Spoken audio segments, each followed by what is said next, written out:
tapi nggak apa-apa ya. Dan rekamannya silahkan. Oke, direkam oleh Alex. Terima kasih. Kita akan awali perkuliahan hari ini. Yang terakhir untuk mata kuliah menurut iman kepercayaan masing-masing dipersilakan.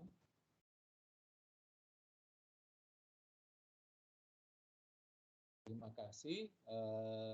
Ya, hari ini kelompoknya Alex, Tresia, dan Idelia akan mempresentasikan mengenai completing and reporting 5 laporan audit independen.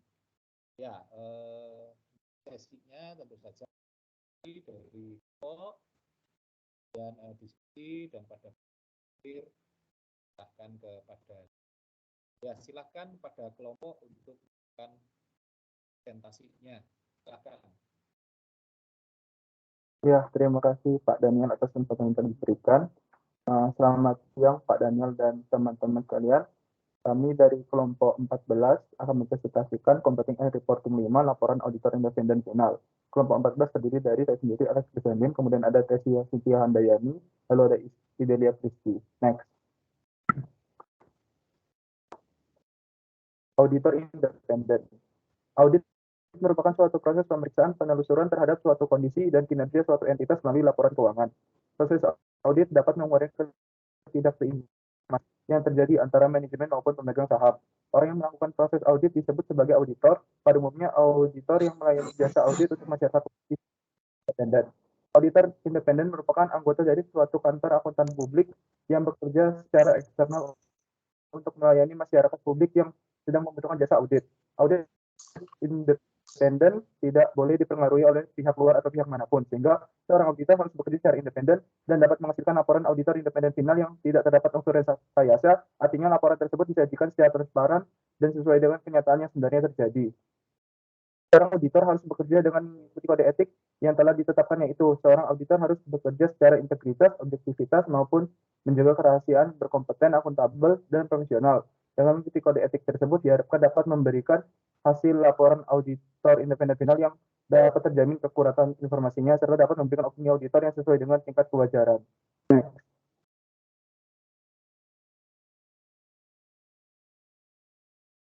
Berikutnya laporan auditor independen. Laporan auditor independen merupakan laporan yang berisi opini audit yang dikeluarkan oleh auditor independen setelah melakukan pemeriksaan atas laporan keuangan suatu entitas. Laporan auditor independen diterbitkan berdasarkan hasil pemeriksaan profesional auditor terhadap kinerja atau standar pengukuran yang telah ditetapkan. Standar pengukuran yang telah ditetapkan dapat berupa IFRS atau pernyataan standar akuntansi keuangan PSAK. Dengan demikian, auditor independen akan menelaah apakah laporan keuangan tersebut disusun dengan pandangan benar dan wajar sesuai dengan standar akuntansi atau tidak. Dalam menyelesaikan pengujian, auditor akan menerbitkan final atau laporan keuangan yang baru di audit. Next.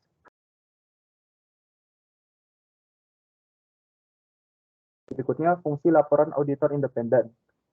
Laporan auditor independen digunakan oleh berbagai pihak dalam pengambilan keputusan.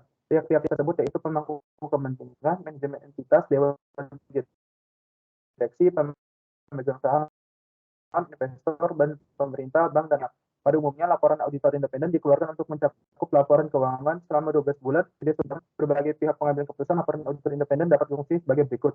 Yang pertama, bagi investor dapat berfungsi dengan menggunakan laporan auditor independen dan laporan keuangan yang diaudit, dapat menilai kinerja keuangan dan posisi keuangan entitas untuk peluang investasi. Bagi badan pemerintah dapat berfungsi dengan menggunakan laporan auditor independen dan laporan keuangan yang diaudit, dapat menilai kelengkapan dan keakuratan laporan pajak. Bagi pemegang saham dan dewan direksi dapat berfungsi dengan menggunakan laporan auditor independen, dapat menilai integritas manajemen dan transparansi laporan keuangan. Next. Berikutnya komponen laporan auditor independen. Terdapat komponen-komponen laporan auditor independen berdasarkan standar audit SA 700, yaitu sebagai berikut. Yang pertama, judul. Laporan auditor harus memiliki sebuah judul yang mengindikasikan secara jelas bahwa laporan tersebut adalah laporan auditor independen. Contoh, laporan auditor independen. Yang kedua, pihak yang dituju. Laporan auditor pada umumnya ditujukan kepada pemegang saham atau pihak yang bertanggung jawab atas tata kelola dari suatu entitas. Berikutnya, paragraf pendahuluan. Dalam laporan auditor harus ada paragraf pendahuluan. Hal ini untuk mengidentifikasi entitas yang laporan keuangannya diaudit, menyatakan bahwa laporan keuangan telah diaudit, mengidentifikasi judul setiap laporan yang telah menjadi bagian dari laporan keuangan, kemudian merujuk pada ikhtisar kebijakan akuntansi signifikan dan informasi penjelasan lainnya, dan menyebutkan tanggal atau periode yang dicakup oleh setiap laporan yang menjadi bagian dari laporan keuangan. Yang keempat, tanggung jawab manajemen atas laporan keuangan. Bagian dari laporan auditor ini menjelaskan tanggung jawab pihak-pihak dalam organisasi yang bertanggung jawab atas penyusunan laporan keuangan. Laporan auditor tidak perlu merujuk secara khusus pada manajemen, tetapi harus menggunakan istilah yang tepat dalam konteks kerangka hukum dalam yurisdiksi tertentu. Dalam beberapa yurisdiksi, pengacuan yang tepat dapat menggunakan pihak yang bertanggung jawab atas salah. Yang kelima, tanggung jawab auditor. Laporan auditor harus menyatakan bahwa tanggung jawab auditor adalah untuk menyatakan suatu pendapat atas laporan keuangan berdasarkan audit. Laporan auditor harus menyatakan bahwa audit dilaksanakan berdasarkan standar audit yang ditetapkan oleh IAPI. Kemudian yang keenam, opini auditor. Opini auditor harus mencakup suatu bagian dengan judul opini. Ketika menyatakan suatu opini atau modifikasian atas laporan keuangan yang disusun berdasarkan suatu kerangka penyajian wajar, laporan auditor harus menggunakan frase berikut ini. Laporan keuangan menyajikan secara wajar dalam semua hal yang material sesuai dengan standar akuntansi keuangan di Indonesia. Ketika menyatakan suatu opini tanpa modifikasian atas laporan keuangan yang disusun berdasarkan suatu kerangka kepatuhan, opini auditor harus menyatakan bahwa laporan keuangan disusun dalam semua hal yang material sesuai dengan standar akuntansi di Indonesia. Jika rujukan pada kerangka pelaporan keuangan yang berlaku dalam opini auditor bukan pada standar akuntansi keuangan Indonesia atau standar akuntansi pemerintahan, maka opini auditor harus mengidentifikasi yurisdiksi asal kerangka tersebut. Yang ketujuh, tanggung jawab pelaporan lainnya. Jika auditor menyatakan tanggung jawab pelaporan lainnya dalam laporan auditor atas laporan keuangan yang merupakan tambahan terhadap tanggung jawab auditor berdasarkan standar audit untuk melaporkan laporan keuangan, maka tanggung jawab pelaporan lain tersebut harus dinyatakan dalam suatu bagian terpisah dalam laporan auditor yang diberi judul pelaporan lain atas ketentuan hukum dan regulasi atau judul lain yang dianggap tepat menurut isi bagian ini. Jika laporan auditor mengandung suatu bagian terpisah atas tanggung jawab laporan lainnya, maka judul, pernyataan, dan penjelasan harus diberi subjudul. Pelaporan atas laporan keuangan, bagian pelaporan lain atas ketentuan hukum dan regulasi harus disajikan setelah berbagai pelaporan atas laporan keuangan. Yang kedelapan, tanda tangan auditor. Laporan auditor harus ditandatangani. Kemudian, tanggal laporan audit. Laporan auditor harus diberi tanggal tidak lebih awal daripada tanggal ketika auditor telah memperoleh bukti audit yang cukup dan tepat yang mendasari opini auditor atas laporan keuangan, termasuk bukti bahwa seluruh laporan yang telah membentuk laporan keuangan termasuk catatan atau laporan keuangan terkait telah disusun dengan pihak-pihak dengan wewenang yang diakui telah menyatakan bahwa mereka telah mengambil tanggung jawab atas laporan keuangan tersebut. Berikutnya, alamat auditor. Laporan auditor harus menyebutkan lokasi dalam yurisdiksi tempat auditor berpraktik. Next.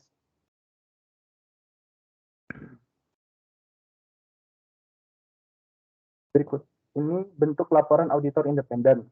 Terdapat 4 bentuk laporan audit, yaitu laporan auditor dengan opini tidak dimodifikasi, kemudian laporan auditor yang membuat opini dengan modifikasi, lalu laporan auditor yang membuat opini tidak wajar, dan laporan auditor yang membuat opini menolak memberikan opini. Standar laporan auditor dengan opini tidak dimodifikasi merupakan laporan yang dikeluarkan auditor dan menyatakan bahwa tiap catatan keuangan yang disediakan bebas dari kesalahan penyajian. Selain itu, opini tidak dimodifikasi menunjukkan bahwa catatan keuangan telah dibuat sesuai dengan standar akuntansi. Laporan ini biasanya terdiri dari judul yang menyertakan kata independen yang berarti laporan disiapkan oleh pihak ketiga yang tidak memihak. Berikutnya, laporan auditor yang membuat opini yang dimodifikasi menjelaskan bahwa terdapat catatan keuangan suatu perusahaan yang telah dibuat sesuai dengan standar akuntansi yang telah ditetapkan, tetapi tidak ada kesalahan penyajian yang teridentifikasi. Oleh sebab itu, auditor akan mengeluarkan opini yang dimodifikasi. Kemudian, laporan auditor yang membuat opini tidak wajar, ini merupakan laporan terburuk yang diberikan untuk suatu entitas. Hal ini dapat terjadi karena dalam catatan keuangan suatu entitas tidak sesuai dengan standar akuntansi yang telah ditetapkan. Selain itu, catatan keuangan yang disediakan oleh entitas tersebut sangat disalahpahami atau tidak sesuai dengan keadaan yang sebenarnya. Ketika jenis laporan ini diterbitkan, perusahaan harus mengoreksi laporan keuangannya dan mengauditnya kembali, karena investor, kreditur, dan pihak peminta lainnya tidak akan menerimanya. Kemudian laporan auditor yang membuat opini menolak memberikan opini. Laporan ini dapat terjadi karena auditor tidak dapat menjelaskan laporan audit secara akurat. Hal ini dapat terjadi dengan berbagai alasan seperti tidak adanya catatan keuangan yang sesuai, catatan keuangan tidak sesuai dengan standar akuntansi yang telah ditetapkan, dan sebagainya. Karena ketika hal ini terjadi, auditor mengeluarkan pernyataan tidak memberikan pendapat yang menyatakan bahwa pendapat tentang status keuangan perusahaan tidak dapat ditentukan. Next.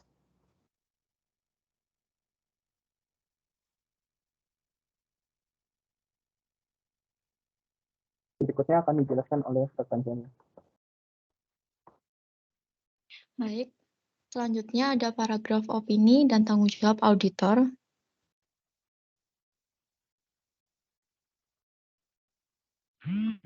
Yang dimana berdasarkan standar audit 705,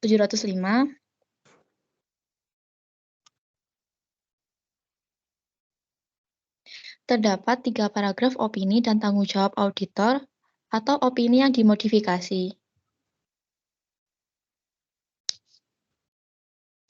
Yaitu ada opini wajar dengan pengecualian, opini tidak wajar, opini tidak menyatakan pendapat.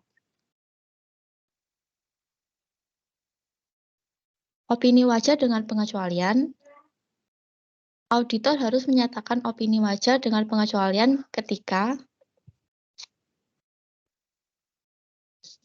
pertama, auditor setelah memperoleh bukti audit yang cukup dan tepat, menyimpulkan bahwa kesalahan penyajian, baik secara individual maupun secara agregasi, adalah material, tetapi tidak pervasif terhadap laporan keuangan.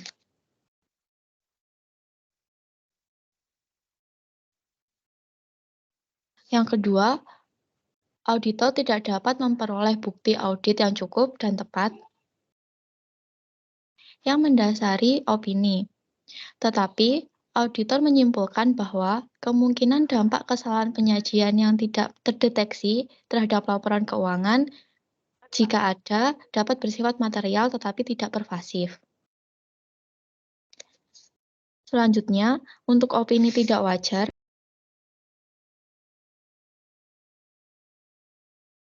auditor harus menyatakan suatu opini tidak wajar ketika auditor, setelah memperoleh bukti audit yang cukup dan tepat, menyimpulkan bahwa kesalahan penyajian, baik secara individual maupun secara agregasi, adalah material dan pervasif terhadap laporan keuangan.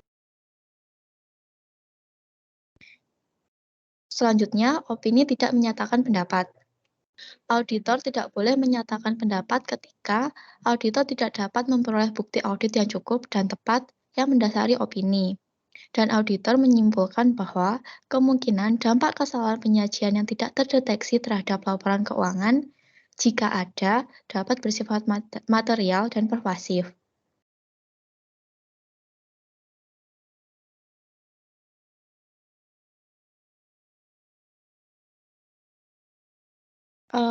Mohon maaf, apakah tampilan PPT-nya sudah berubah di teman-teman?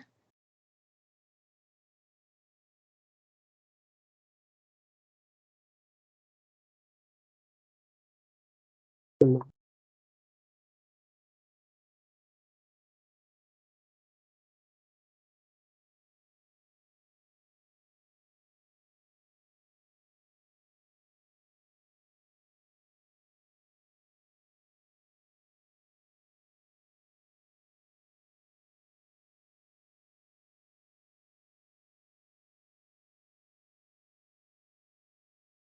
Mohon maaf atas kendala yang terjadi. Mohon tunggu sebentar ya.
Mohon maaf, apakah PPT-nya sudah terlihat?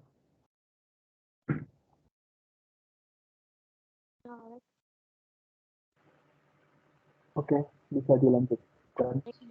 Sebelumnya mohon maaf untuk dan lanjutkan. Jenis laporan opini auditor independen. Ada 5 jenis laporan audit. Yang pertama adalah laporan audit dengan opini wajar tanpa pengecualian. Yang kedua, laporan audit dengan opini wajar dengan pengecualian. Yang ketiga, opini audit dengan opini wajar tanpa pengecualian dengan paragraf penjelasan. Yang keempat, laporan audit dengan opini tidak wajar. Yang kelima, laporan audit dengan opini tidak menyatakan pendapat. Untuk opini wajar tanpa pengecualian, opini audit wajar tanpa pengecualian yang dikeluarkan oleh auditor atas laporan keuangan ketika auditor tidak menemukan kesalahan penyajian material setelah pengujian. Laporan ini berisi opini wajar tanpa pengecualian dari auditor independen. Laporan tersebut menunjukkan bahwa laporan keuangan entitas disusun dan disajikan dengan benar dan wajar, serta sesuai dengan kerangka akuntansi yang digunakan sehingga auditor menyimpulkan bahwa laporan keuangan tersebut disajikan secara wajar. Yang kedua, opini wajar dengan pengecualian. Seorang auditor akan menyatakan opini wajar dengan pengecualian jika terdapat beberapa hal berikut. Ditemukan bukti yang telah didapatkan oleh auditor secara tepat dan cukup untuk memberikan kesimpulan terjadinya kesalahan penyajian yang dilakukan secara individual ataupun secara agregasi. Pengaruh dari hasil audit, adanya material yang tidak preventif terhadap laporan keuangan yang disajikan, atau tidak diperolehnya bukti secara cukup dan tepat oleh auditor untuk mendukung opininya. Namun, auditor melakukan penyimpulan adanya pengaruh kesalahan penyajian tidak terdeteksi pada laporan keuangan yang muncul. Kalaupun terjadi, maka adanya material tapi tidak pervasif. Sehingga, auditor dapat menyimpulkan bahwa laporan keuangan disajikan secara wajar, kecuali untuk pos-pos tertentu. Yang ketiga, opini wajar tanpa pengecualian dengan paragraf penjelasan. Pada jenis laporan ini, didasarkan pada suatu keadaan tertentu yang tidak berdampak langsung pada opini auditor. Penjelasan paragraf akan diberikan auditor berkaitan dengan situasi tertentu. Beberapa keadaan yang menjadi pemicu adanya opini wajar tanpa pengecualian dengan paragraf penjelas yaitu: pertama, adanya beberapa pendapat dari auditor diambil dari pendapat auditor independen yang lainnya. Yang kedua, tidak ada aturan jelas terkait laporan keuangan, sehingga dapat menyimpang dari standar akuntansi keuangan. Yang ketiga, terjadinya pengaruh dari ketidakpastian keadaan masa yang akan datang serta hasil yang tidak terprediksi. Untuk jenis laporan yang keempat, laporan audit dengan opini tidak wajar. Opini auditor dinyatakan tidak wajar jika pada saat auditor melakukan pemeriksaan laporan keuangan mendapatkan bukti yang tepat dan cukup.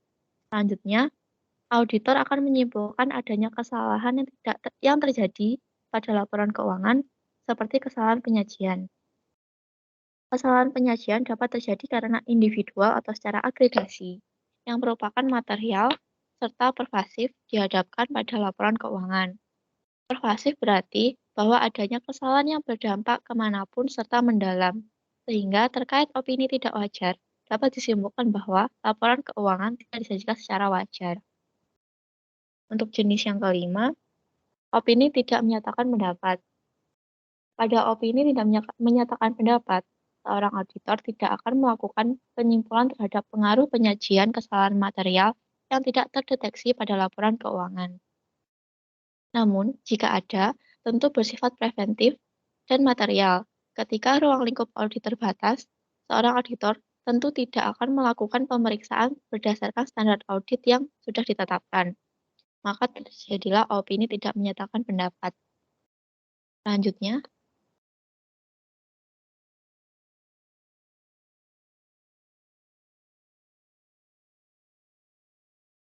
Ada standar audit 700. Standar audit 700 merupakan standar audit yang mengatur mengenai perumusan suatu opini dan pelaporan atas laporan keuangan. Nah, standar audit ini relevan terhadap auditor yang ingin membuat suatu opini dan pelaporan terhadap laporan keuangan yang telah diaudit. Dan SA 700 ini berisikan, pertama, laporan keuangan bertujuan umum. Kedua, suatu kerangka pelaporan keuangan dirancang untuk memenuhi kebutuhan keuangan. Istilah kerangka pelaporan wajar digunakan untuk merujuk kepada kerangka keuangan yang mengharuskan kepatuhan terhadap ketentuan. Yang ketiga, pengacuan pada laporan keuangan berarti suatu laporan keuangan bertujuan umum yang lengkap termasuk catatan atas laporan keuangan terkait. Yang keempat, standar akuntansi keuangan yang ditetapkan Dewan Standar Akuntansi Ikatan Akuntansi Indonesia dan pengajuan pada standar akuntansi pemerintah. Next.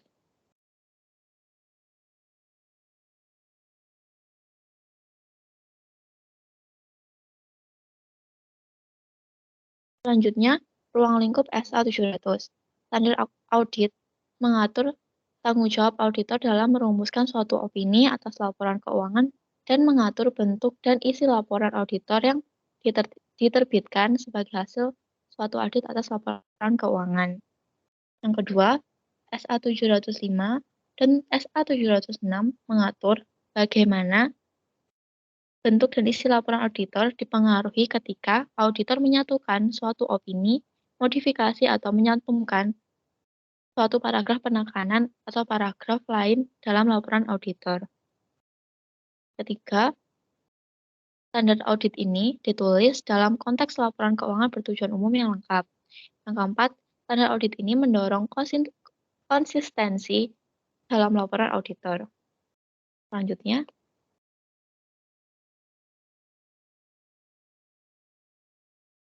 berikut ada tujuan standar audit 700. Yang pertama, untuk merumuskan suatu opini atas laporan keuangan berdasarkan suatu evaluasi atas kesimpulan yang ditarik dari bukti audit yang diperoleh. Yang kedua, untuk menyatakan suatu opini secara jelas melalui suatu laporan tertulis yang juga menjelaskan basis untuk opini tersebut.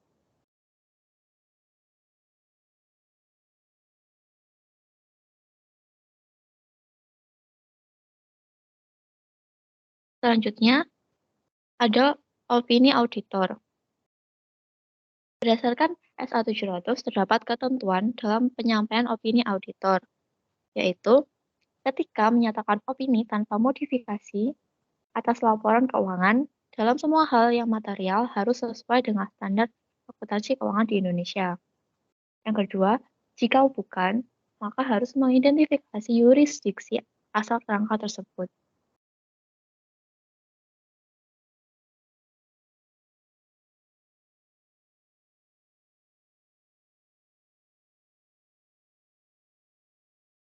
Selanjutnya akan dijelaskan oleh rekan saya, Ibdel.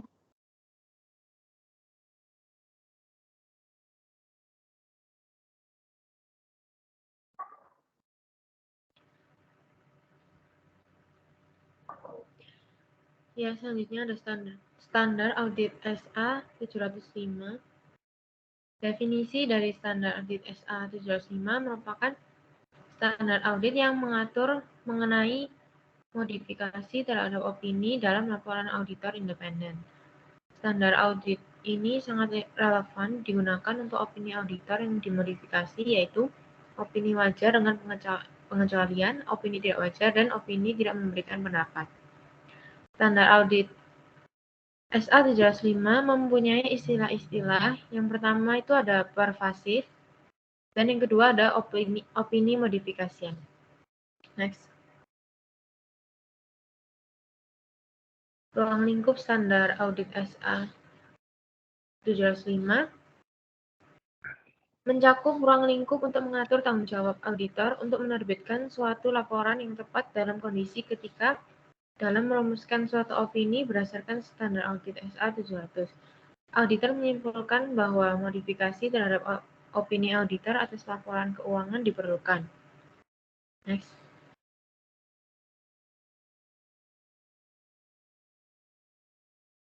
Tujuan standar audit SA 705. Bertujuan untuk menjadi pedoman untuk auditor dalam menyatakan dengan jelas suatu opini yang dimodifikasi dengan tepat atas laporan keuangan yang diperlukan. Ketika yang pertama, auditor menyimpulkan berdasarkan bukti audit yang diperoleh bahwa laporan keuangan secara keseluruhan tidak bebas dari kesalahan penyajian material. Atau yang kedua, auditor tidak dapat memperoleh bukti audit yang cukup dan tepat untuk menyimpulkan bahwa laporan keuangan secara keseluruhan bebas dari kesalahan penyajian material. Next.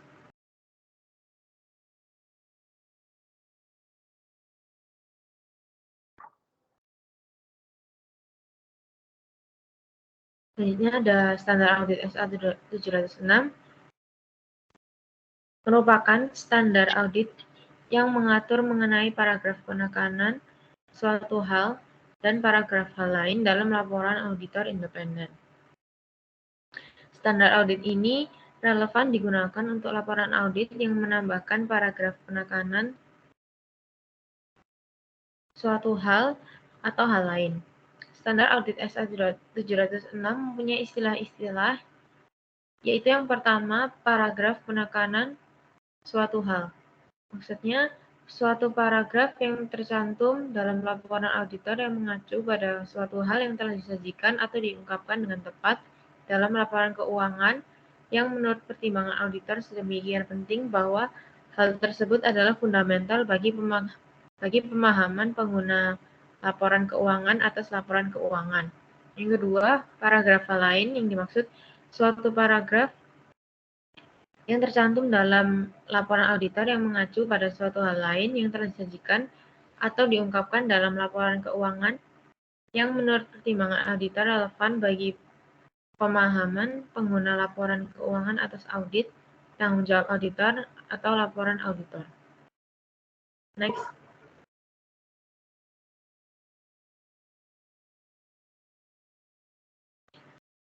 Ruang lingkup SA 706. Yang pertama menarik perhatian para pengguna laporan keuangan pada suatu hal atau beberapa hal yang disajikan atau diungkapkan dalam laporan keuangan yang sedemikian penting bahwa hal-hal tersebut adalah fundamental bagi pemahaman pengguna laporan keuangan, atau menarik perhatian pengguna laporan keuangan pada suatu hal atau beberapa hal lain selain yang disajikan atau diungkapkan dalam laporan keuangan yang relevan bagi pemahaman pengguna laporan keuangan atas audit, tanggung jawab auditor, atau laporan auditor. Jadi, ruang lingkup standar audit SA 706 ini mengatur komunikasi tambahan dalam laporan auditor ketika auditor menganggap perlu untuk menarik perhatian pengguna laporan keuangan. Next.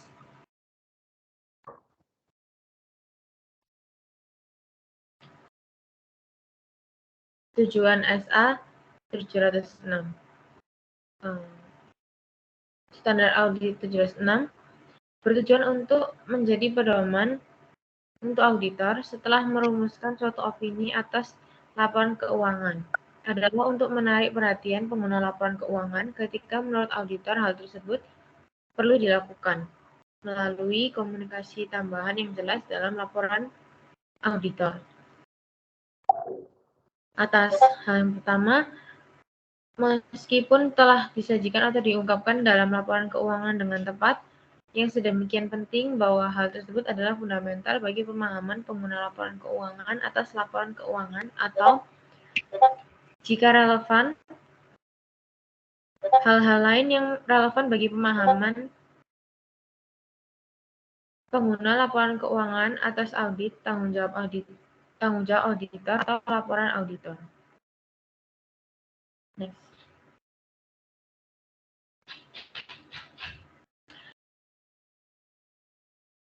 Selanjutnya, studi kasus akan dijelaskan oleh teman saya.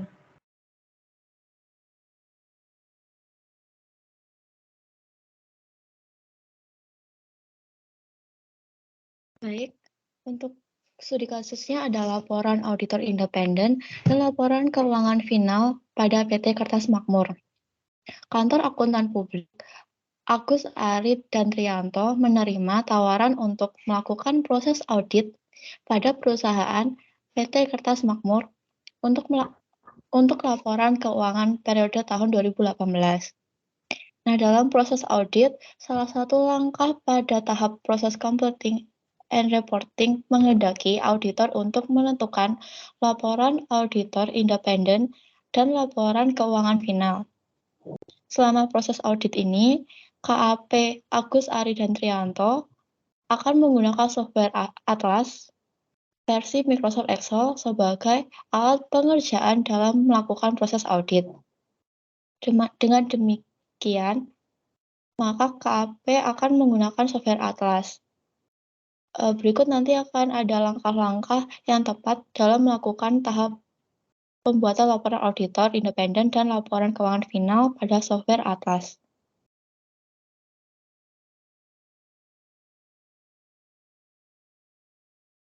Berikutnya pembahasan studi kasus.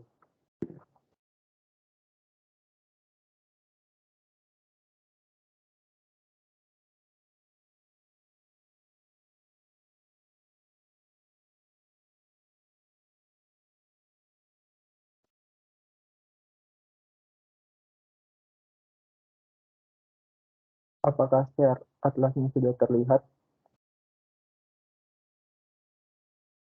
Sudah, Alex. Jadi pada pembahasan kali ini langsung aja ke menu C530 laporan auditor independen final. Pada tampilan ini terlihat nama kantor akuntan publik, kemudian nama akuntan publik, nama klien, alamat klien, tahun buku, indeks KKP, form C350, nama indeks yaitu laporan auditor independen dan laporan keuangan final, kemudian SA atau standar audit yang relevan sesuai yang telah dijelaskan tadi yaitu SA700, SA705 dan SA706. Kemudian di sini terlihat kertas kritik ini disiapkan oleh Agus, kemudian tanggal mulai, tanggal selesai, jumlah hari direview oleh hari, kemudian tanggal mulai, tanggal selesai, jumlah hari, dan di sini dapat dilihat waktu mulai, waktu selesai, jumlah jam, dan total waktu di akhir. Kemudian pada tampilan ini terlihat laporan auditor independen, dapat dilihat nomor laporan auditor independen, tanggal laporan auditor independen, penandatanganan laporan auditor independen oleh Agus, kemudian nomor izin akuntan publik, kemudian pihak yang dituju yaitu PT Kertas Makmur, kemudian tipe perikatan tahun pertama, lalu audit tahun kedua, nomor induk KAP, opini auditor yaitu wajar dengan pengecualian, terus lokasi opini terbit. Karena ini opini auditor wajar dengan pengecualian, maka terdapat paragraf tambahan paragraf yaitu penekanan suatu hal dan hal lain. Penekanan suatu hal dapat dilihat isinya, kemudian hal lain, lalu basis untuk opini wajar dengan pengecualian. Kemudian di bawah kesimpulannya yaitu laporan auditor independen telah memadai dan status kerjanya telah komplit. Kemudian untuk melihat contoh format opini dapat diklik ini, kemudian dapat terlihat contoh format opini yaitu dapat tanggung jawab manajemen ketetapan keuangan, tanggung jawab auditor, kemudian basis untuk opini wajar dengan pengecualian, lalu opini wajar dengan pengecualian, penekanan suatu hal dan hal lain. Kemudian untuk alamat auditornya. Kemudian kembali.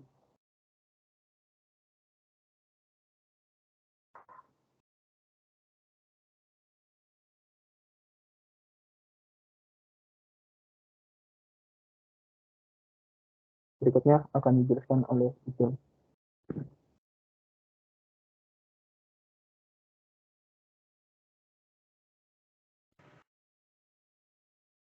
Kesimpulannya, yang pertama, proses audit yang dapat mengurangi ketidakseimbangan informasi yang terjadi antara manajemen maupun pemegang saham.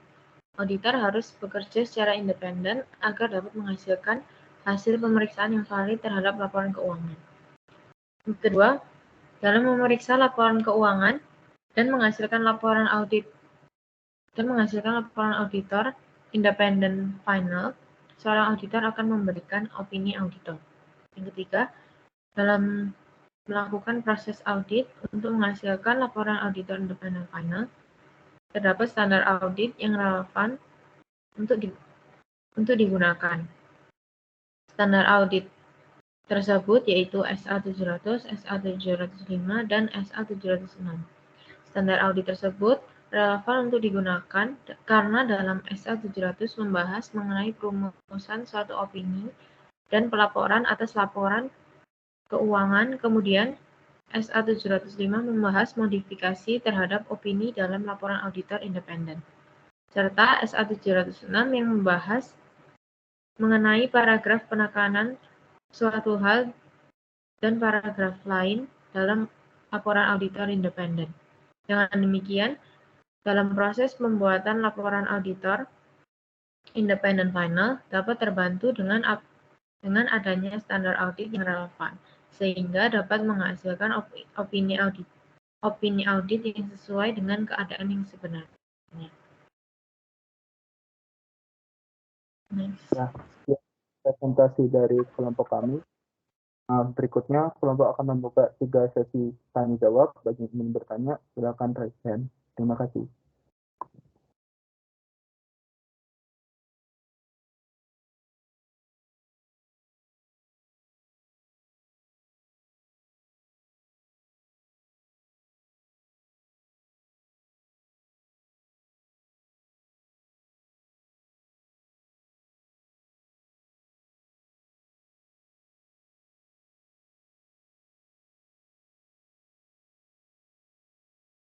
Nah, pada sesi 1 ini, pertama, silakan Tripka menyampaikan pertanyaannya. Baik, terima kasih atas kesempatannya. Saya Ripka dengan NIM 1219-120. Saya ingin bertanya, jika auditor memberikan opini wajar tanpa pengecualian terhadap laporan audit yang sudah jelas disajikan secara tidak wajar, maka apa dampaknya? Terima kasih. Baik, terima kasih atas pertanyaan yang telah diberikan. Kelompok izin untuk menampung terlebih dahulu. Kemudian dipersilakan Feni untuk menyampaikan pertanyaannya. Terima kasih atas kesempatannya. Saya Feni dengan NIM 1219-112. Saya ingin bertanya, apakah terdapat pengaruh saat auditor memberikan opini tidak wajar saat proses audit? Jika ada, mungkin dapat dijelaskan pengaruhnya. Terima kasih. Baik, terima kasih atas pertanyaannya. Kemudian silakan video untuk menyampaikan pertanyaannya. Baik, terima kasih atas kesempatannya. Saya Vidya dengan NIM belakang 20. Ingin bertanya kepada kelompok, jika pada form indeks C530, semisal laporan auditor independen LAI atau final ini tidak memadai, apakah terdapat dampaknya? Bisa dijelaskan. Terima kasih. Baik, terima kasih. Sesi 1 kelompok tutup, kemudian kelompok meminta izin untuk diskusikannya terlebih dahulu. Terima kasih.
Oh, baik.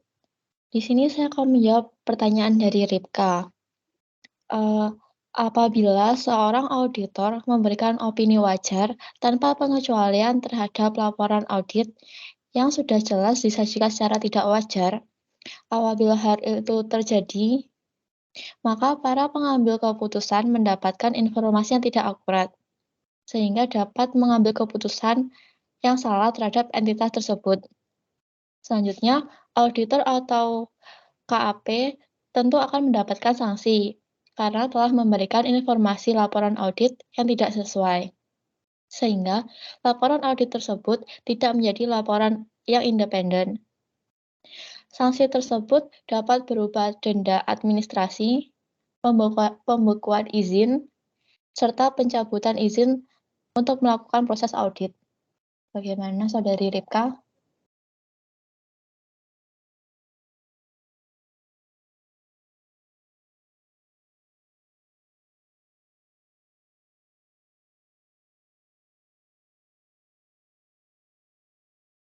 Baik.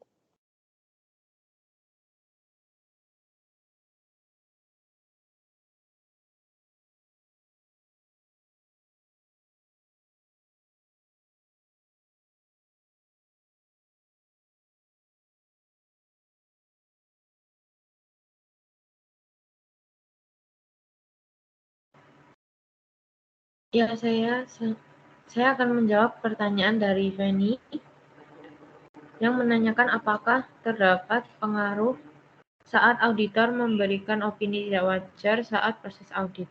Jika ada, mungkin dapat dijelaskan pengaruhnya. Ya, laporan auditor independen dengan opini yang tidak wajar memiliki pengaruh yang sangat negatif terhadap laporan keuangan suatu entitas. Laporan tersebut terbit untuk klien agar dapat mengetahui bahwa entitas tersebut telah gagal dalam menyajikan laporan keuangan yang sesuai dengan standar akuntansi yang telah ditetapkan, sehingga dapat menjadi acuan dalam pengambilan keputusan. Apakah sudah menjawab, Feni? Sudah menjawab, Idel. Terima kasih, Idel dan kelompok. Terima kasih. Baik, selanjutnya saya akan mencoba menjawab pertanyaan dari Vidya, yaitu jika pada form C530 semisal laporan auditor independen final tidak memadai, apakah terdapat dampaknya? Jadi, kesimpulan pada form C530 pada laporan auditor independen final tidak memadai, maka akan terlihat kolom jelaskan, sehingga auditor harus mengisi penjelasan secara manual mengapa laporan audit tersebut tidak memadai. Jika hasil pemeriksaan tidak relevan, auditor dapat melakukan modifikasi terhadap laporan akhir tersebut. Apakah dapat menjawab, Vidya?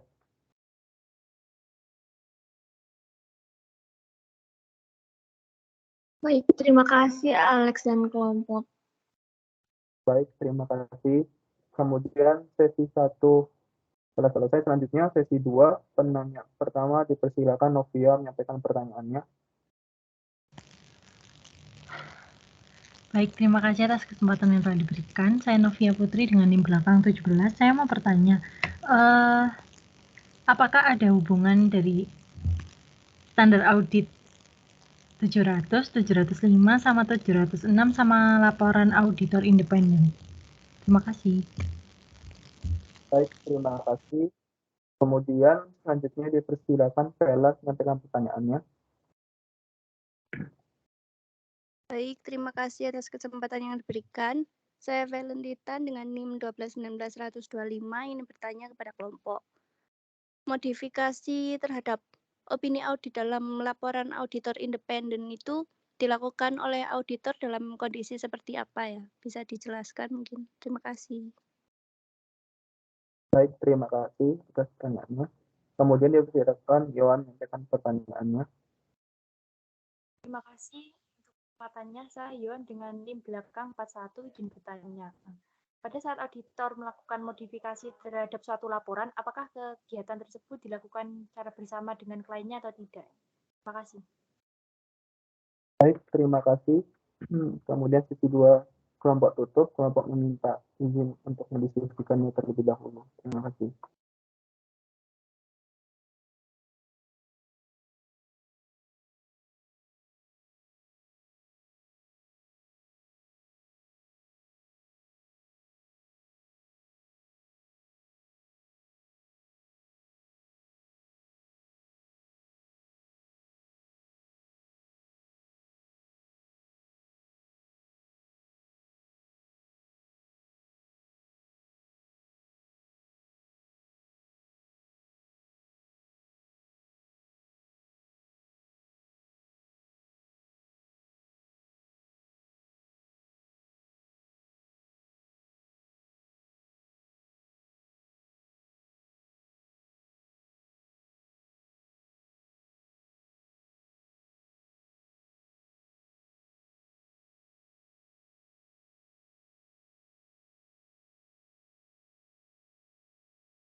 Ya, saya akan menjawab pertanyaan dari Novia yang menanyakan apa hubungan antara standar audit SA 700, 705, dan 706 dengan laporan auditor independen.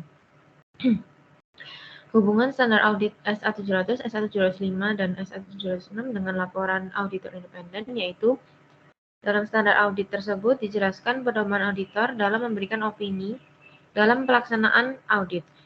Jadi dengan adanya standar audit tersebut, auditor dapat terbantu dalam menyimpulkan suatu opini audit dari hasil suatu pemeriksaan tersebut. Apakah sudah menjawab, Novia?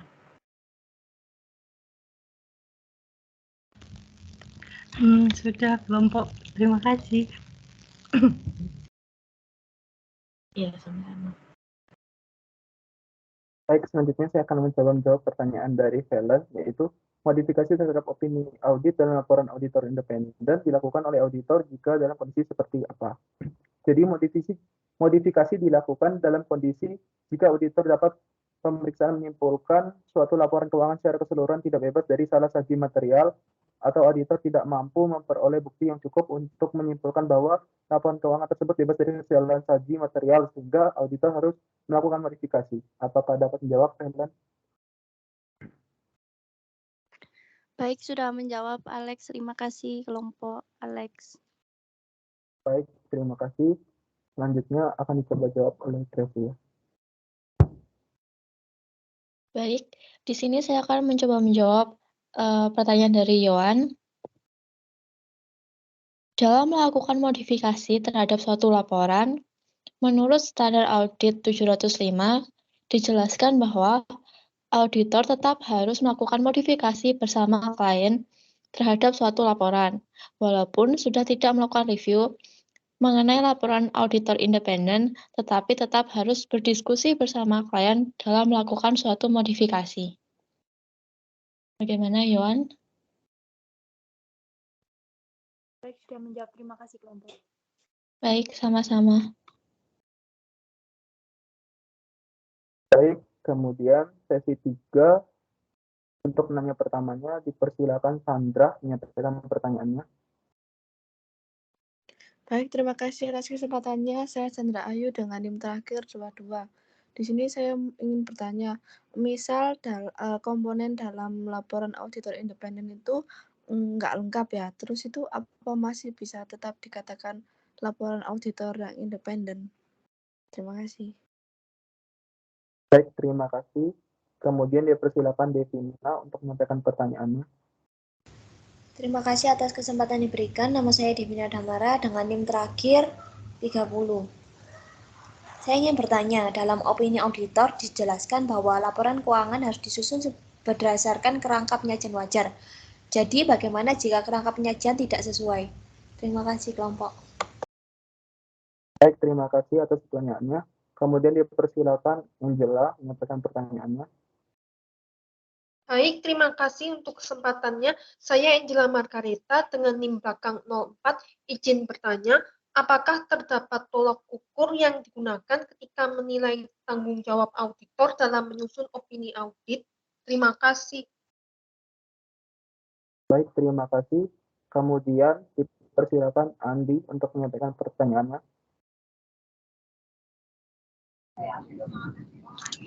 Baik, terima kasih atas kesempatannya. Saya Andi Kusuma dengan NIM 1219-1003.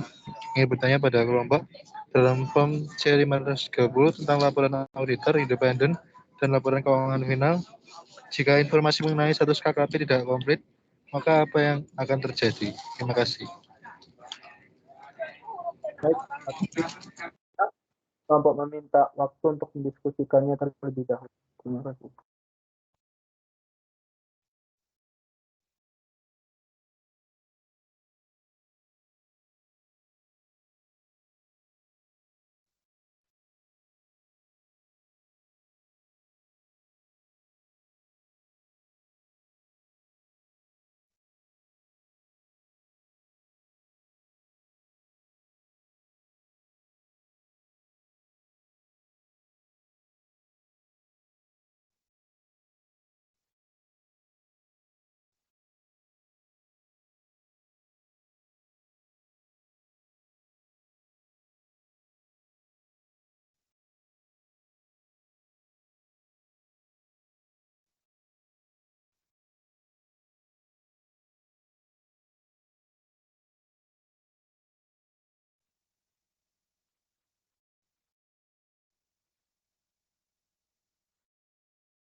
Baik, saya akan coba menjawab pertanyaan dari Sandra, yaitu jika komponen laporan auditor independen tidak lengkap, apakah laporan audit tersebut tetap dapat dikatakan LAI yang final, yang independen? Jadi jawabannya, jika komponen dalam laporan audit tidak lengkap, maka laporan auditor tersebut tidak dapat dikatakan sebagai laporan yang independen. Karena dalam menyusun laporan harus sesuai dengan komponen yang telah ditetapkan dan komponen tersebut harus lengkap supaya hasil laporan tersebut dapat terbebas dari syarat saji material ataupun tidak. Apakah dapat menjawab, Sandra? Bisa, terima kasih. Baik, terima kasih. Kemudian saya akan coba menjawab pertanyaan dari Devina, yaitu dalam opini auditor dijelaskan bahwa laporan keuangan harus disusun berdasarkan kerangka penyajian wajar. Jadi bagaimana jika kerangka penyajiannya tidak sesuai?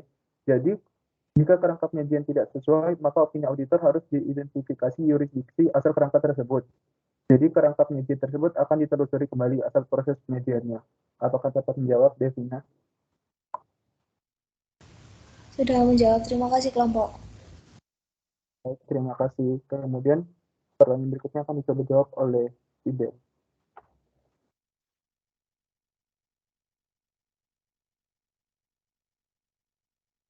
Oke, saya akan menjawab pertanyaan dari Enja menanyakan apakah terdapat tolak ukur yang digunakan ketika menilai tanggung jawab auditor dalam menyusun opini audit. Dalam menilai tanggung jawab auditor dalam menyusun opini audit dapat diukur melalui keyakinan seorang auditor dalam memperoleh bukti audit ketika melakukan proses pemeriksaan audit tersebut, sehingga memperkuat auditor dalam menyusun opini audit. Apakah sudah menjawab, Angel? Sudah menjawab kelompok, terima kasih. Ya, terima kasih.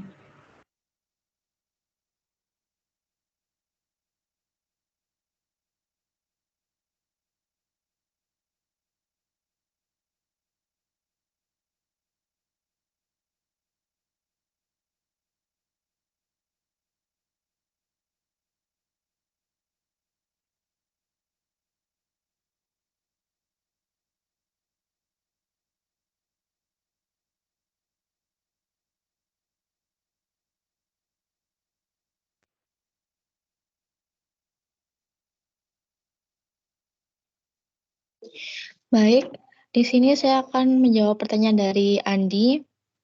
Jika status KKP tidak completed, maka laporan auditor independen dan laporan keuangan tidak dapat dinyatakan sebagai final.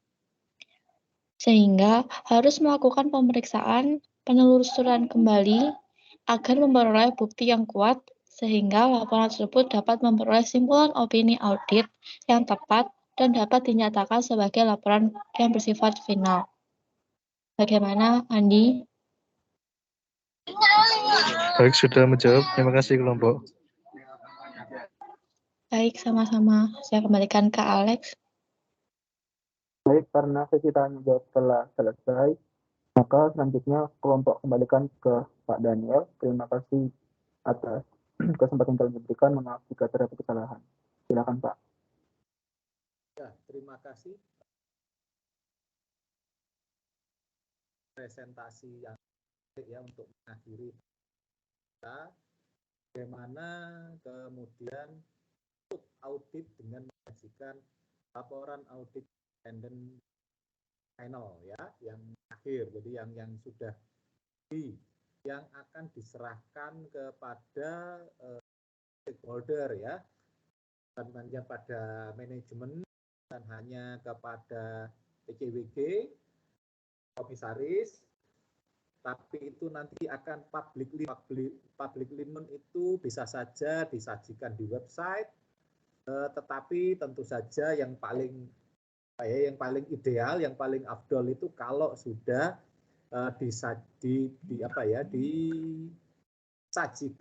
oleh auditornya di rapat umum pemegang saham. Jadi itu ceritanya begitu. Final ini seperti apa begitu, dan kelompok tadi sudah menyajikan mengenai bagaimana kemudian auditor itu menarik simpulannya, menarik opininya berdasarkan bukti-bukti, berdasarkan temuan yang sudah kita kemarin lengkapi dan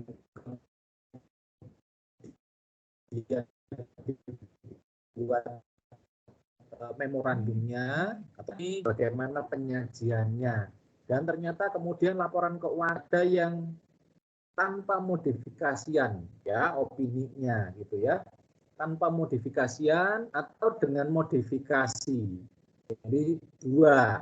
Yang tanpa modifikasi itu hanya satu, yang namanya wajar tanpa pengecualian, dan kemudian yang dengan modifikasi 3, atau kalau mau dipecah lagi jadi 4 ya, wajar dengan catatan dengan pengecualian, terus kemudian tidak wajar, dan bahkan yang terakhir itu tidak mengemukakan pendapat.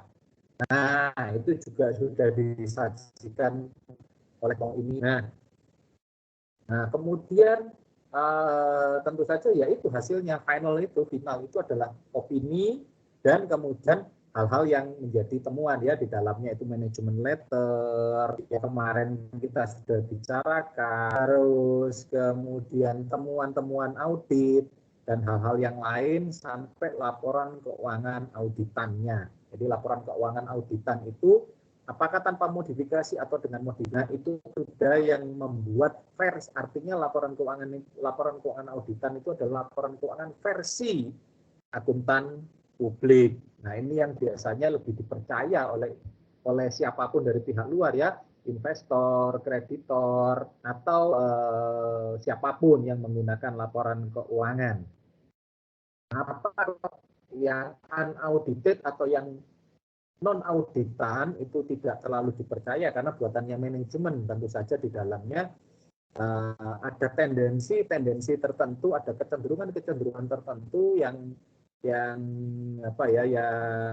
bertujuan untuk ya tentu saja kepentingannya manajemen. Nah, ini kan kepentingannya investor, kepentingannya pemegang saham, kepentingannya pajak, kepentingannya dari kreditor, pihak luar semuanya itu mengandalkan dari laporan keuangan auditan. Jadi yang sudah diaudit, sudah yang diverifikasi, sudah yang dikonfirmasi, sudah yang kemudian dicek semuanya oleh auditor, bagaimana kesesuaiannya dengan standar akuntansi keuangan yang dipergunakan. Kalau untuk go public, tentu saja sesuai dengan SAK umum atau SAK IFRS. Kalau kemudian dia tidak go public, perusahaan menengah bisa kemudian menggunakan SAK etap, atau yang nanti 2 tahun ke depan itu menjadi SAK EP.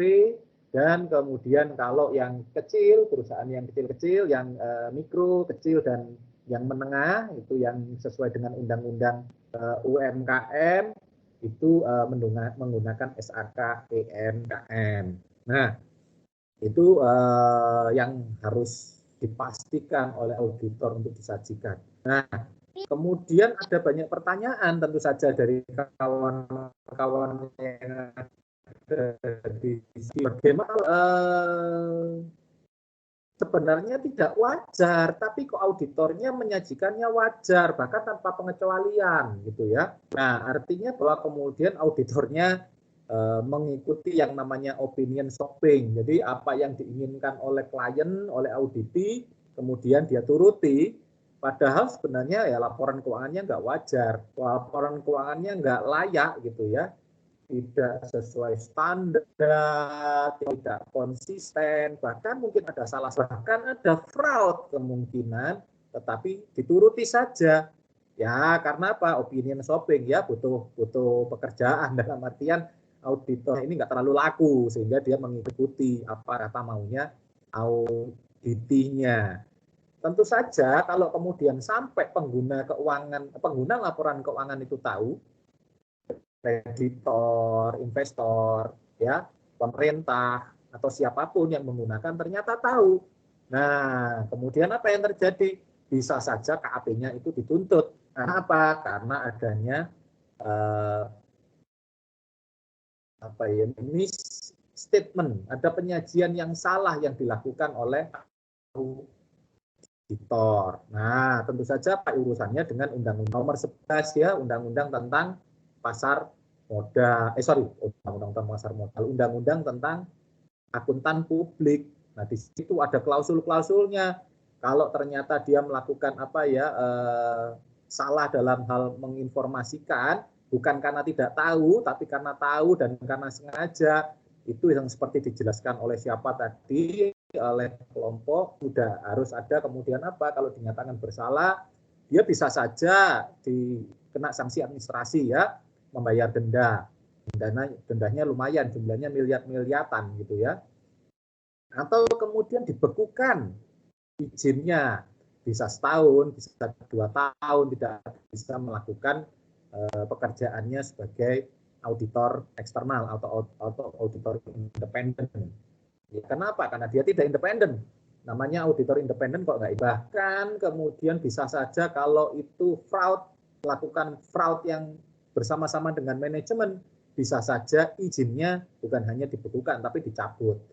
Apakah ada? Banyak kasusnya ya. Kalau Anda baca nanti, kalau kita belajar yang kemarin sudah kita belajar di audit 2, apalagi ada yang belajar tentang akuntansi akuntansi forensik dan audit investigatif, itu akan ada banyak contoh-contoh bagaimana pelanggaran-pelanggaran fraud yang dilakukan oleh auditor. Ya, yang dilakukan oleh auditor, dan juga bagaimana sanksinya terhadap auditor. Nah, itu saling beriring karena auditornya pasti kemudian bekerja sama dengan auditnya. Ada banyak. Garuda pernah ya, BUMN yang paling banyak ternyata. Ada Garuda, ada Telkom, ya kalau perusahaan swasta itu Asian Agri, ada banyak nanti yang kita bisa jadikan contoh. Nanti saat kemudian kita belajar lebih lanjut di forensik dan audit investigatif di semester depan. Ya, itu karena mata kuliah pilihan, kalau ada yang tertarik ingin belajar lebih jauh tentang bagaimana fraud, akuntansi forensik dan audit investigatif itu dilakukan. Nah, hal-hal yang lain, kemudian bagaimana opini tidak wajar pengaruhnya bagi klien. Nah, biasanya klien nggak mau terima kalau nggak dikatakan dia nggak wajar. Padahal kita sudah tunjukkan buktinya, lo kamu itu lo nggak layak. Karena apa? Kamu lo tidak sesuai dengan SAK. Wah, pasti alasannya 1000 macam. Lo kamu lo, kalaupun sesuai dengan SAK, kamu lo nggak konsisten. Ada beberapa item-item tidak kamu terapkan. Ya, karena kita sesuaikan dengan kondisi dan kebutuhan kita. Ya nggak bisa, namanya standar, namanya aturan, ya harus sesuai dengan standarnya. Tidak kemudian memilih-milih gitu ya. Terus kemudian ternyata ada salah saji yang material. Wah, nyada aja. Kliennya itu ada banyak klien yang selalu beralasan macam-macam. Bahkan kemudian kalau dia ternyata melakukan fraud, ada aja juga alasannya. Ya sudah, kita sajikan apa adanya. Kita temukan berdasarkan bukti, kita verifikasi, kita sudah melakukan sesuai dengan prosedur dan ternyata seperti itu, ya sudah. Kalau tidak terima, ya sudah, kita tetap terbitkan apa adanya. Karena itu urusan bukan hanya profesional kita, tapi tanggung jawab kita kepada stakeholder, kepada pengguna laporan keuangan itu. Nah, daripada kita nuruti klien 1 kali gitu ya, mungkin dapat uang relatif banyak, tapi kemudian kita disanksi nama baik kita tercoreng, bahkan kemudian dibekukan. Kalau 1 tahun, 2 tahun masih mending ya, setahun 2 tahun tidak bisa ngaudit. Tapi kalau sekolahnya aja loh, butuh S1-nya butuh 4 tahun, S2-nya 2 tahun, terus kerjanya minimal 3 tahun, kemudian sampai dicabut ya, terus gimana? Ya kan sayang gitu kan. Nah, itu yang menjadi pertimbangan kenapa kemudian bukan hanya kita berperilaku independen, berperilaku profesional, berintegritas, tapi karena apa? Ya daripada kita menuruti yang satu terus kemudian dicabut, selamanya kita kemudian tidak bisa lagi bekerja sebagai auditor. Belum lagi nama baik kita tercoreng, kita malu di hadapan kawan-kawan maupun di hadapan orang lain ya. Kecuali kita nggak punya malu ya, kan banyak gitu ya koruptor gitu ketangkep malah dada-dada gitu ya di hadapan kamera. Kalau diwawancarai terus kemudian bilang ya mau maaf ini saya lagi kilaf kok bertahun-tahun, kilaf kok ya diniati gitu ya. Nah kayak begitu, masa sih kita auditor nggak punya malu gitu ya, masa kita akuntan nggak punya malu, kan sayang kalau dicabut semuanya. Ya itu yang harus diperhatikan. Terus kemudian ada pertanyaan dari Vidya, kalau LAI-nya tidak memadai, nah kalau tidak memadai ya artinya apa ya? Kita sudah bekerja dengan sesuai dengan kemudian dengan aturan, dengan standar SA 700 ya, SA 500 kemarin ya, 530, sekarang SA 700 gitu ya. Sorry, SA-nya kemarin berapa ya? SA 700, kemudian CA-nya ya. C-nya itu sekarang 530, kemarin 520. Kalau semuanya 510, 500, bahkan kalau kita sudah lakukan semuanya sesuai dengan standarnya, ya pasti memadai LAI-nya, bahwa kemudian laporan keuangan yang nggak memadai ya kita laporkan apa adanya, banyak kekurangan, banyak kelemahan, ya kita laporkan apa adanya saja.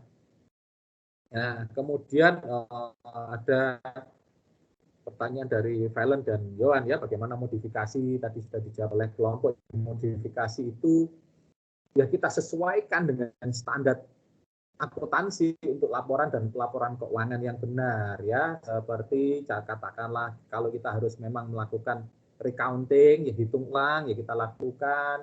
Kalau kita kemudian harus melakukan reklasifikasi ya, reclassification karena salah kamar, salah memasukkan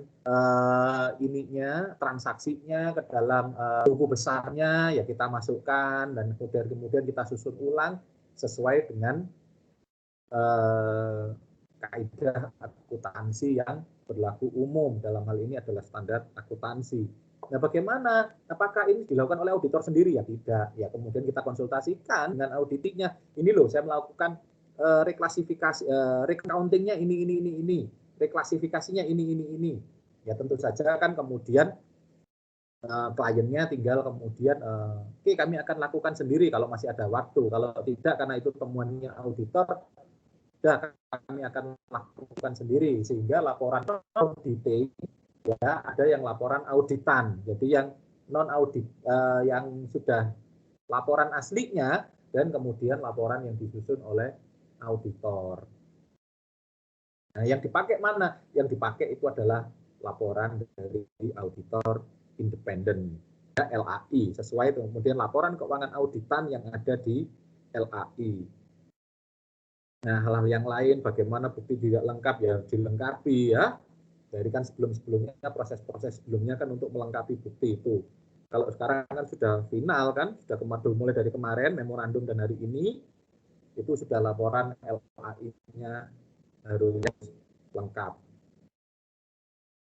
Terus penyajian laporan keuangan tidak wajar, ya kalau tidak wajar itu bukan LAI-nya, tapi laporan keuangannya. Nah, laporan auditor independennya, laporan auditannya, laporan keuangan auditannya itu adalah pasti sudah wajar.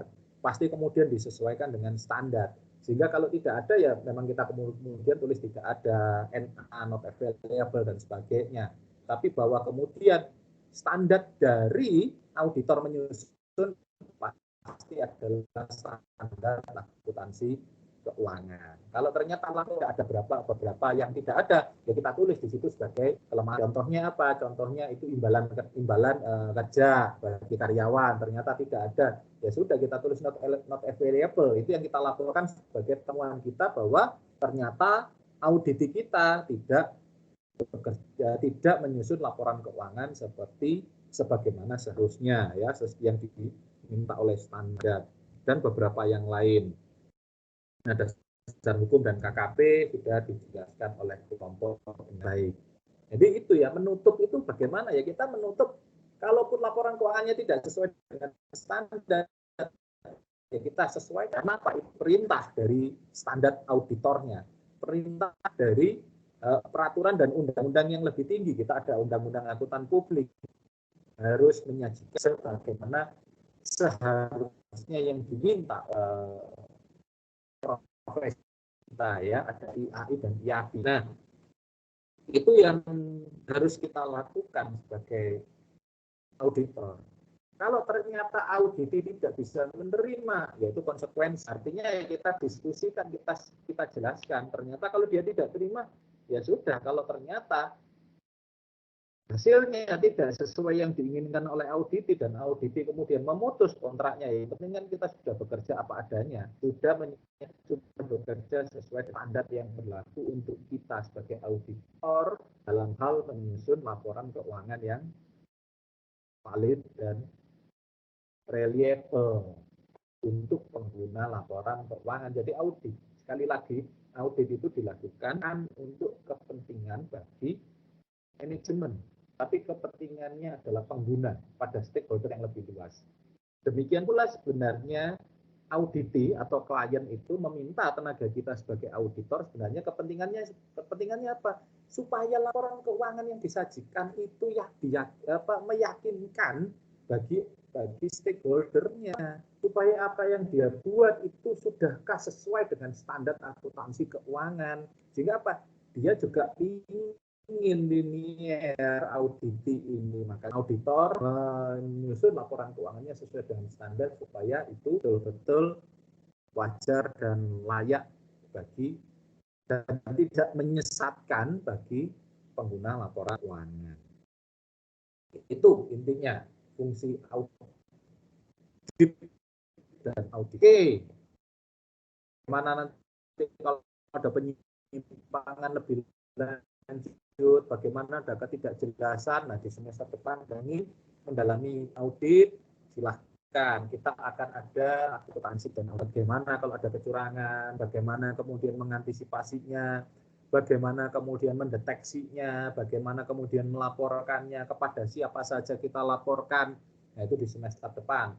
Termasuk kalau kemudian belajar yang lain ya, auditnya itu audit internal, Pak, bagaimana kalau saya tidak menjadi audit eksternal, tapi saya ada di dalam perusahaan. Saya kemudian melakukan pengawasan di dalam perusahaan, apa yang harus saya lakukan dan sebagainya. Itu ada di mata kuliah audit internal di semester depan, gitu ya. Itu dua mata kuliah dalam tanda petik lanjutan untuk audit. Sebenarnya ada audit yang lain ya, ada audit 3 gitu ya. Bagaimana kemudian kalau ternyata auditnya untuk perusahaan perhutanan, bagaimana audit untuk perusahaan migas, bagaimana kalau untuk bank, dan sebagainya itu audit 3 ya, kelanjutan dari audit 2 yang semester kemarin ya, audit 2, audit 3. Kalau ini kan praktik kita sebagai auditor eksternal. Itu kalau ingin lanjut ya, jadi ada audit 3, ada audit internal, dan ada akuntansi forensik dan audit investigatif. Ya, mereka ingin mendalami keuangan, itu ada teori keuangan fundamental dan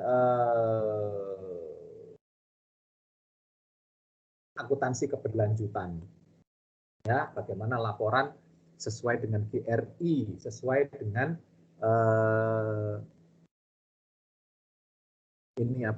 standar akuntansi keuangan yang disyaratkan sejak tahun 2018 ya. Tidak hanya menyajikan laporan keuangan ini kinerja keuangan, financial responsibility, tapi juga social responsibility dan environmental responsibility ya. Itu ada teori keuangan fundamental, ada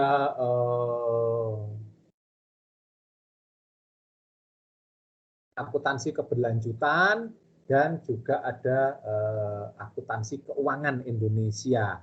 Standar-standar apa saja yang dipakai di Indonesia. Nah, sedangkan yang manajemen dan audit ada yang lain ya. Tentu saja tentu saja diajar oleh dosen yang lain. Saya tidak pada tempatnya untuk menjelaskan. Kenapa saya bisa menjelaskan yang audit dan yang keuangan? Karena itu jadi tanggung jawab saya. Semester ganjil semester 7 minimal ya. Kalau semuanya ada yang ngambil 6 deh, nggak apa-apa sih. Oke, itu ya yang bisa saya sajikan.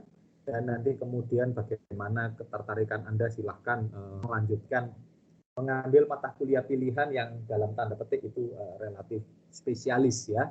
Anda yang sudah kemudian mau jadi auditor ataukah jadi financial analyst ya, atau analis laporan keuangan ya.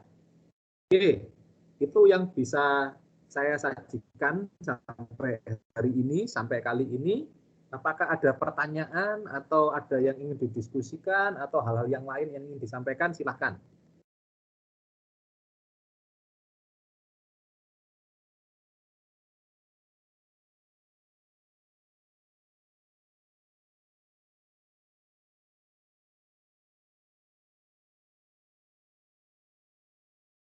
Oke, tidak ada. Kalau belum ada, ya karena hari ini adalah perkuliahan terakhir ya untuk Anda di semester 6. Setelah ini kan tinggal mengerjakan untuk UAS ya, untuk UAS-nya. Kemarin juga sudah didiskusikan dengan siapa, kemarin sudah nanya ya Wira, seperti apa pengerjaan untuk tugas dari praktikum audit, sudah saya jelaskan juga. Nah, untuk mengakhiri perkuliahan kita sepanjang semester ini, ya saya ucapkan terima kasih untuk semua kerjasamanya, semua kerja keras yang dilakukan oleh kawan-kawan semuanya, dan mohon maaf bila ada kesalahan dari saya ya, salah ucap, kayak salah kata atau hal-hal yang lain yang menyakitkan Anda, mohon dimaafkan. Saya lakukan semuanya untuk memotivasi Anda sebenarnya, karena kalau Anda berhadapan dengan bos Anda nanti itu katakanlah kerasnya kata-kata saya nggak ada apa-apanya, jangan khawatir, Anda nanti bisa bertemu dengan kebun binatang, bahkan ketemu dengan raka bersama bos ya, saat kemudian mereka maki-maki Anda gitu ya. Bos kan nggak mau tahu, pokoknya harus kerja. Atau saat kemudian Anda mau berusaha, Anda berhadapan dengan klien Anda kemudian berhadapan dengan nasabah Anda berhadapan dengan pelanggan Anda, juga pasti akan ada kesabaran tingkat tinggi yang harus Anda dapatkan gitu ya, karena kita pekerja profesional yang bekerja berdasarkan kerja-kerja profesional yang kita miliki, bukan bekerja secara fisik, bukan bekerja secara menggunakan tenaga, tapi kita menggunakan otak dan rasa kita. Itu yang bisa saya sampaikan. Sekali lagi terima kasih dan mohon maaf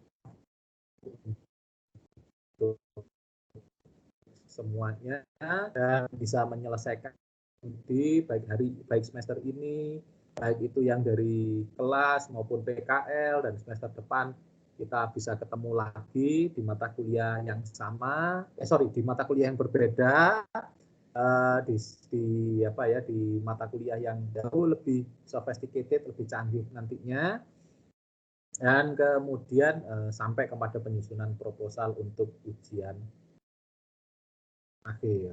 Nah, ini untuk yang sudah, untuk khususnya bimbingan saya yang sudah PKL, segera diselesaikan ya. PKL bentar lagi juga minggu depan ini ada yang nyusul untuk PKL. Ketika ya, Novianya saya tunggu laporannya, terus kemudian beberapa yang lain lagi yang juga PKL di BKAD Malang. Kalau memang sudah selesai, silahkan menyelesaikannya supaya tidak masuk ke semester depan dan terpaksa Anda harus PKL ulang lagi, kan kasihan dan sayang gitu ya waktunya. Itu yang bisa saya sarankan juga untuk yang lain yang harus ujian PKL ya, bimbingannya siapapun. Oke, itu yang bisa saya sekali lagi saya sampaikan. Terima kasih. Mari kita tutup dan akhiri perkuliahan hari ini dan sepanjang semester ini, untuk kita mendapatkan kelancaran dan berkat dari Yang Maha Kuasa atas studi dan persekolahan kita. Doa menurut iman dan kepercayaan masing-masing, dipersilahkan. Berdoa cukup. Terima kasih. Selamat siang. Sampai ketemu lagi di lain kesempatan. Terima kasih, Pak. Iya, sama-sama. Terima kasih, Pak. Ya.